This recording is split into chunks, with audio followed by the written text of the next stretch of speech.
നാടിളക്കിയുള്ള പ്രചാരണത്തിനൊടുവിൽ നിയമസഭാ തെരഞ്ഞെടുപ്പിൻ്റെ പരസ്യ പ്രചാരണത്തിന് കൊട്ടിക്കലാശമായി.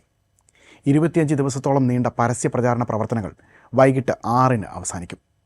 ബുധനാഴ്ച നിശബ്ദ പ്രചാരണത്തിന് ശേഷം വ്യാഴാഴ്ച കേരളം വിധിയെഴുതും. 3ാം തവണ തുടർഭരണം ലക്ഷ്യമിട്ട ഇടതുമുന്നണിയും ഒരു പതിറ്റാണ്ട് നഷ്ടമായ ഭരണം തിരിച്ചുപിടിക്കാൻ ജീവൻ മരണ പോരാട്ടത്തിനിറങ്ങിയ UDF-ഉം തമ്മിലാണ് പ്രധാന പോരാട്ടം. ഏതാനും മണ്ഡലങ്ങളിൽ വിജയപ്രതീക്ഷയുമായി BJPയുടെ നേതൃത്വത്തിലുള്ള NDAയും രംഗത്തുണ്ട്. പ്രചാരണ പ്രവർത്തനങ്ങൾക്ക് കുറഞ്ഞ സമയം മാത്രമാണ് ഇക്കുറി ലഭിച്ചത്. കിട്ടിയ സമയം പരമാവധി ഉപയോഗിക്കുന്ന വിധത്തിലാണ് മുന്നണികൾ പ്രവർത്തനങ്ങൾ ആസൂത്രണം ചെയ്തത്. മുൻകാലങ്ങളിൽ നിന്ന് വ്യത്യസ്തമായി PR സൈബർ ക്യാമ്പയിനുകളിലൂന്നിയുള്ള പ്രചാരണങ്ങളാണ് ഇത്തവണ കാണാനായത്. ആരോപണങ്ങളും മറുപടികളും പ്രത്യാരോപണങ്ങളുമായി സൈബറിടം പ്രധാന പോർനിലമായ തെരഞ്ഞെടുപ്പ് പ്രചാരണം കൂടിയാണ് ഇത്തവണ പിന്നിടുന്നത്.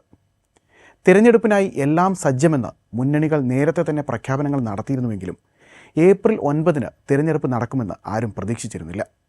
സ്ഥാനാർത്ഥി നിർണയ ചർച്ചകൾ പൂർത്തിയാകുന്നതിന് മുൻപ് തന്നെ പോസ്റ്ററുകളും മറ്റും അടിക്കേണ്ട അവസ്ഥയിലായിരുന്നു പലരും.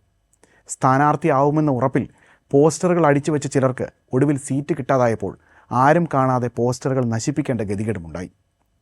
രാഹുൽ ഗാന്ധി, പ്രിയങ്ക ഗാന്ധി, മല്ലികാർജ്ജുൻ ഖാർഗെ ഉൾപ്പെടെ പ്രമുഖരെല്ലാം കോൺഗ്രസിനായി പ്രചാരണത്തിനിറങ്ങിയപ്പോൾ മുഖ്യമന്ത്രി പിണറായി വിജയൻ തന്നെയായിരുന്നു ഇടതുമുന്നണിയുടെ പ്രചാരണത്തെ മുന്നിൽ നിന്ന് നയിച്ചത്. പ്രധാനമന്ത്രി നരേന്ദ്രമോദിയും കേന്ദ്രമന്ത്രിമാരായ അമിത്ഷാ ഉൾപ്പെടെയുള്ള മുൻനിരക്കാരെല്ലാം NDAയ്ക്ക് വേണ്ടി കളത്തിലിറങ്ങി.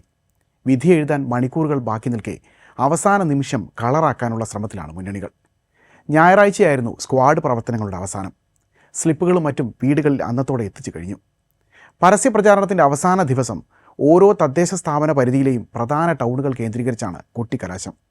സംഘർഷ സാധ്യത മുന്നിൽ കണ്ട് പലയിടങ്ങളിലും പോലീസ് ഇടപെട്ട് കൊട്ടിക്കലാശം ഒഴിവാക്കിയിട്ടുണ്ട്. സംഘർഷം ഒഴിവാക്കാൻ പോലീസിന് ജാഗ്രതാ നിർദ്ദേശവുമുണ്ട്. വോട്ടിംഗ് യന്ത്രം അടക്കമുള്ള തെരഞ്ഞെടുപ്പ് സാമഗ്രികളുടെ വിതരണം ബുധനാഴ്ച രാവിലെ 8 മുതൽ നിയോജക മണ്ഡലം തല കേന്ദ്രങ്ങളിൽ നടക്കും. വ്യാഴാഴ്ച രാവിലെ 7 മണി മുതൽ വൈകിട്ട് 6 മണി വരെയാണ് വോട്ടെടുപ്പ്. കള്ളവോട്ട്, ആൾമാറാട്ടം ഉൾപ്പെടെയുള്ളവ തടയുന്നതിനായി ബൂത്തുകളിൽ വെബ്കാസ്റ്റിംഗ് സംവിധാനം ഒരുക്കിയിട്ടുണ്ട്. വോട്ടിംഗ് സമയത്ത് വോട്ടർമാർക്ക് മൊബൈൽ ഫോൺ സുരക്ഷിതമായി വയ്ക്കാൻ മൊബൈൽ ഡെപ്പോസിറ്റ് സംവിധാനവും ബൂത്തുകളിൽ ഒരുക്കുമെന്ന് തെരഞ്ഞെടുപ്പ് കമ്മീഷൻ അറിയിക്കുന്നുണ്ട്.